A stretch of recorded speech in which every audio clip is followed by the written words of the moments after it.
બસ સ્ટેન્ડમાં ભેગા છે, રાજ્ય હતો પ્રોગ્રામમાં એ છે. આપણે કેમ ખીસું કાપીને આવ્યા હોય જાય. ખરેખર અમુક તો હું કામ ખરેખર ભગવાનના લિસ્ટમાં એ નહીં હોય. નગર ત્રણ કોથળીઓ પીને જે મોરે મોરો છબાડી દે છે ને છતાં એને કાંઈ નથી થતું. શું કામ? ઓલાને લિસ્ટમાં જ નથી લેવો કેમ એને?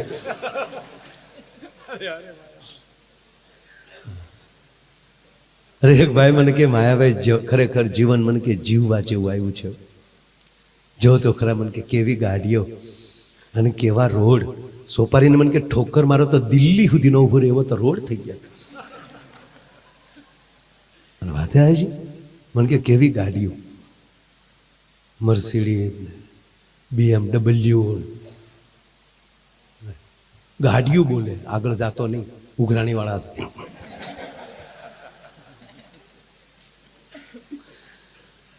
મને કે માયાભાઈ 15 તો એર બેગું, ગાડી ભટકાય તો અંદર ફુગા થઈ જાય, ગાડલા થઈ જાય, એને કાંઈ થાય નહીં. મેં કીધું કંપની વાળાએ આપણી હાટું નથી બનાવી, એની હાટું બનાવી કે હપ્તા દીધા વગર મરી ન જાય, નહીં તો ગોચ્યું ક્યાંથી.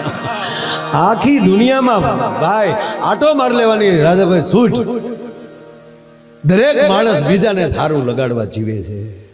એક દાન જ એવું છે કે એ જગત કલ્યાણ માટે છે.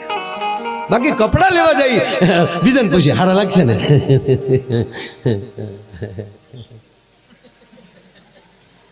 અને ખરેખર જરૂરી છે ને, દર્શન જરૂરી છે.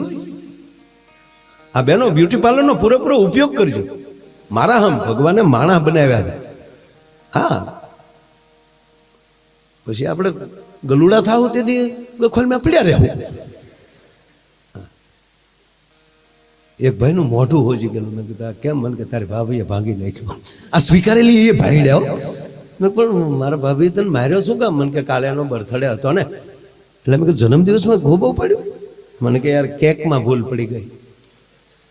એનું નામ છે કૃતિ અને ઓલે કુતરી લખી નાખ્યો. હું તમને દાંત જ કઢાવી, મારી પાસે ગંજાનનો સાટો છે નહીં.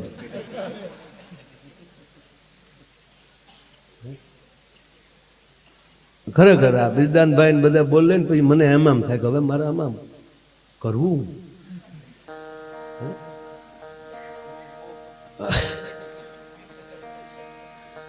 ઈશ્વરદાનભાઈ ખૂબ રહ્યો છે.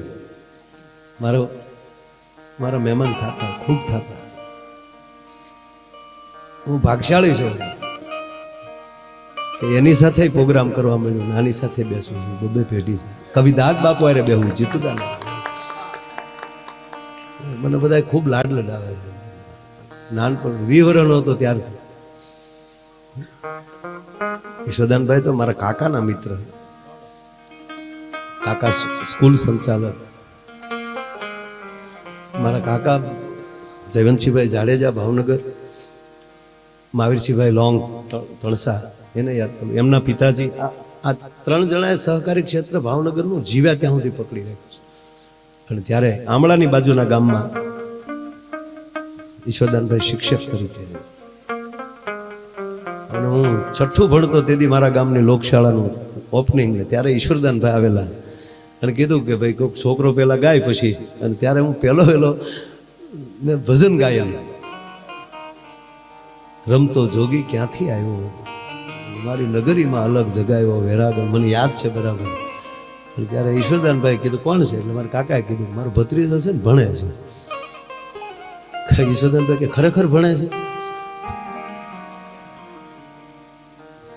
ખરેખર ભણતો, આ કે ખોટી વાત નહીં. અને સાહેબ એ સમયમાં મને યાદ છે, એ પછીનો છે થોડાક વર્ષોમાં, અમારો પ્રવાસ ગોઠવ્યો અમારા સાહેબે. જે ભણતા ભણતા પ્રવાસ ન કરીએ કે નહીં, માસ્તર થાય પછી પ્રવાસ બહુ કરે. નાખું ફેમિલી લઈ લેવો, વિદ્યાર્થીઓ છોકરા તેડ્યા હોય, સાહેબનો છોકરો તેડ્યા હોય.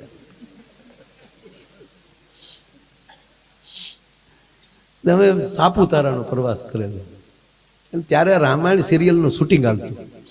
આપણું ગુજરાતનું ગૌરવ અરવિંદભાઈ ત્રિવેદી લંકેશ અને રાવણનું યુદ્ધ મને ખરેખર યાદ છે. અને અમારા સાહેબો અહીંયા સંપર્ક કર્યો, ડાંગના વિસ્તારમાં જ હતું કે હું ત્યારે, કારણ કે એટલી બધું ઓલું હતું ને એટલે બહુ ભૂલાઈ ગયું. એટલે સાહેબોએ તપાસ કરી એટલે કે એને મંજૂરી આપી લોકોએ રામાનંદ સાગરને એને રીસ વાંદરા ઘટતા હતા. હા અમારો અમલો ને બધા બનેલા છે, હું કહે તમને ફોટા દેખાડી એને અમલાના. તો ખોટી વાત નહીં કઈ. એ અમલો તેદુનો હજી ઊંસો હાલે અને કે આપણે એકચ્યુઅલી સિરિયલમાં કામ કરેલા છે. હું છું થી ન કહેવાય પણ મેં ભાઈ પહેલી વાર શૂટિંગ જોયું મારી લાઈફમાં ત્યારે. તો એ શૂટિંગમાં ત્યારે જે શૂટિંગ થતું હોય ડબિંગ થતું હોય ત્યારે તો એ કાંઈ અવાજ તો ઓલું ન થતું હોય, અવાજ તો એ પછી ડબિંગ બધું કરતા હોય છે. પણ એ જે લડતા વાતો કરતા હતા ને મેં સાંભળ્યું અને તેથી એ ખબર નહોતી કે આ રોલ કરે. અમને હકીકત લાગ્યું કે આ રાવણ ને આમ. તો ત્યાં જ્યાં તો દીપિકાજી ને અરવિંદભાઈ ભેગા સા પીતા હતા ડોહા.